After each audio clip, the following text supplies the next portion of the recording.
Алар муну дроноцид деп аташат. Бул азыр фронттогу жоокер үчүн эң чоң коркунуч болуп эсептелген дрондорго каршы машыгуулар.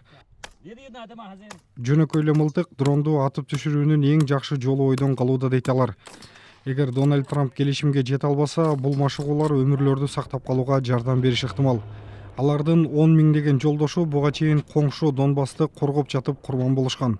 Бирок Орусия дале алдыга жылып жатат. Инструктор Игорь жакында алар мындан да көп жерди берүүнү талап кылышы мүмкүн деп кооптонууда. Мен да, менин жолдошторум да муну кабыл алууга даяр эмеспиз. Биз өз жерибизди бошотмоюнча, эркиндикке жетмейинче күрөшө беребиз. Бул согуш кандайдыр бир жол менен токтошу керек. Биз жеңишибиз керек. Бирок силер аймакты берсеңер же президент Трамп Украинаны жер берүүгө мажбур кылса, бул жеңиш болобу?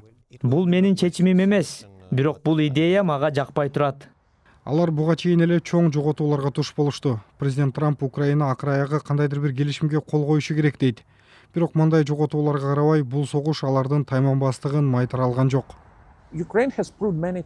Бизге эч нерсени күч менен таңуулоого болбой турганын Украина нечен ирет далилдеди. Андыктан кыйроого алып келе турган кандайдыр бир келишимге же бүтүмгө Украина макул болоруна ишенбейм. Көптөр Орусия басып алган аймактарда үйлөрүнөн, бүтүндөй мүлкүнөн, баарынан айрылышты. Азыр алар Киевке жакын жерде убактылуу жайларда баш паник кылышат. Балдар өздөрү туулуп өскөн шаарды же айылды эч качан көрбөй калышы мүмкүн. Геннадий эми апасынын мүрзөсүнө бара албай турганын айтат.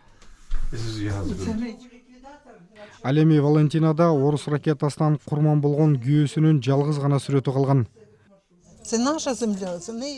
Бул биздин жерибиз. Ал үчүн канча деген киши жанын берди.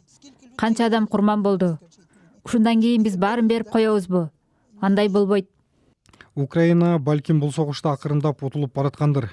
Бирок ал жеңилген жок жана дагы эле өз келечегин өзүн чечүүгө умтулуп жатат.